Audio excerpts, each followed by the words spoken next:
नमस्कार दोस्तों, मैं हूं हरी सिंह राजपूत और आप देख रहे हैं साइंस गैलेक्सी चैनल। अगर दोस्तों आप साइंस गैलेक्सी चैनल पर पहली बार विजिट कर रहे हैं तो साइंस गैलेक्सी चैनल को सब्सक्राइब जरूर कर लीजिए। दोस्तों आज हम एक हैं नए मुद्दे पर और आपको पता है कि जो भारत आदिवासी पार्टी है उसके जो राजकुमार रौत जी हैं जिनको अभी लोकसभा में सीट दिया गया है। हालाँकि वो तत्कालीन अभी यहाँ पर 84 से विधायक भी हैं, लेकिन उनको क्या सीट दिया गया है लोकसभा का, तो यहाँ पर उन्होंने जो ग्रामीण ब्लॉक है, वहाँ पर कार्यकर्ता स्नेह मिलन सम्मेलन में भागीदारी की, जहाँ पर अपार मतलब लोगों का भीड़ वहाँ पर आई, लोग उनसे मिलने आए और लोगों को उन्होंने समझाया, वहाँ के आदिवासी बहुल क्षेत्रों की जो मीटिंग की, उसकी जो कुछ महत्वपूर्ण बिंदु हैं, जो राजकुमार रौत जी ने कहे हैं, उनको मैं आपके सामने सरल शब्दों में पेश करता हूँ।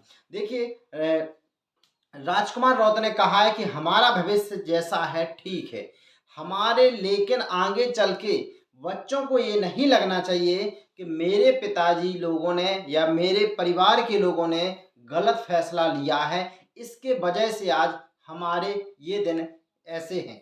कुल मिला के उन्होंने बच्चों की और नई युवा जो आने वाली पीढ़ी है उन पर जोर दिया है।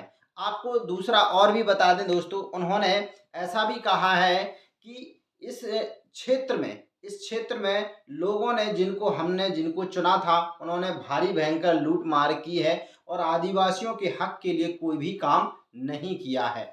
उन्होंने कहा कि उन्होंने कहा कि अन्याय वाली है कि हमारे लोगों के साथ ऐसे लोगों ने अन्याय किया है कि हमारा आज जो समाज है, आज जो हमारा आदिवासी बहुल क्षेत्र पिछड़ा है, इन सभी लोगों के कारण है, इनकी नीतियों के कारण है। आगे उन्होंने कहा है कि बात थोड़ी खरी है, इसका मतलब ये कि 60 से 70 साल का जो बुजुर्ग है वो इसका मतलब नहीं समझ सकता है। मतलब उनका कहने का आरक्षण के प्रति था।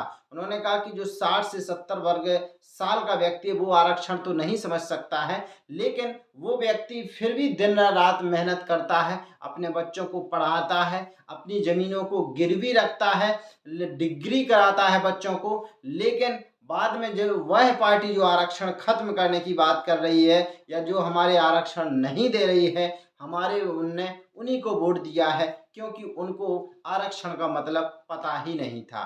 उन्होंने कहा कि 2013 की जो अधिसूचना है आदिवासी समाज के लिए वो एक प्रकार का काला कानून है, लेकिन किसी ने इसके बारे में ऑब्जेक्शन नहीं उठाया और हजारों बच्चे इससे नौकरी से वंचित रह गए। लेकिन मैंने बहुत सारे पत्र लिखे, 2000 से ऊपर लेटर लिखे इसके बारे में, ताकि लोग जागरूक हो सकें और इसको निरस्त करा सकें। उन्होंने कहा अगर ये आरक्षण सही से लागू होता तो हर गांव में 2-2 लोग नौकरी करते। अब देखिए दोस्तों, उन्होंने आगे चल कर के इस तरह से एग्जाम्पल दिया, कैंसर जैसा एग्जाम्पल दिया कि जिस तरह से एक व्यक्ति को अगर कोई कैंसर की बीमारी है और उस व्यक्ति को पता नहीं है कि हमें कौन सी बीमारी है, तो उसका शरीर जिस तरह से खोखला होता जाता है, उसी तरह से और ये आरक्षण वगैरह और ये हमारे समाज को खोखला कर रहा है। और जब तक पता चलेगा तब तक बहुत देर हो जाती है कि जिस तरह से कैंसर का प्रारंभिक लक्षण होता है, पता चल जाए तो लोगों का इलाज संभव हो पाता है, लेकिन जब लंबे समय बाद आपको पता चलेगा तब तक आपका शरीर आपका लगभग खत्म हो चुका होगा। इसी तरह से क्या होता है, ये आरक्षण होता है। आपको बता उन्होंने कहा है कि हमारे आदिवासियों को छोटे छोटे मामलों में लटका दिया जाता है ताकि वो बड़ी बड़ी चीज़ों को ना सोच पाएं। और उन्होंने कहा कि हमारे भाई जो हैं, जो खेतों में काम करते हैं, जो और वही शहरों के लोग या और बड़े लोग जो फैक्ट्रियों में काम करते हैं, उनका रेट फिक्स कर दिया जाता है।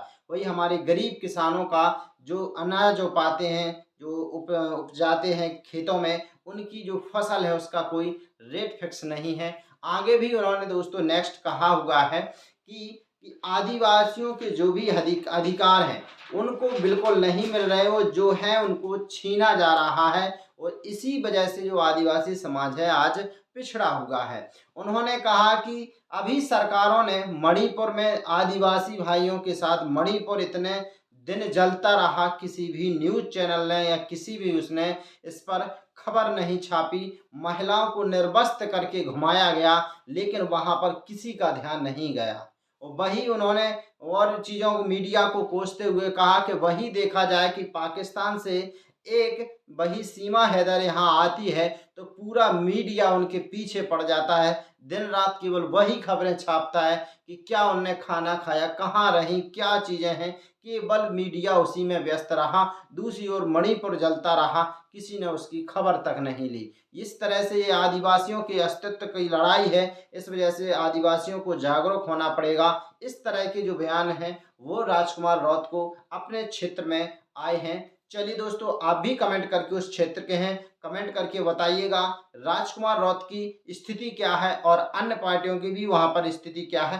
कमेंट करना बिल्कुल मत भूलिएगा। साइंस गैलेक्सी चैनल को आप बहुत ही स्वागत है आपका, और आपने जो कुछ भी है वहाँ पर कमेंट करके ज़रूर बताइए कि आप किस चीज़ का वहाँ समर्थन कर रहे हैं और कौन आपके लिए सही अधिकारों की बात कर रहा है। कमेंट करना नहीं भूलिए। जय जय, धन्यवाद।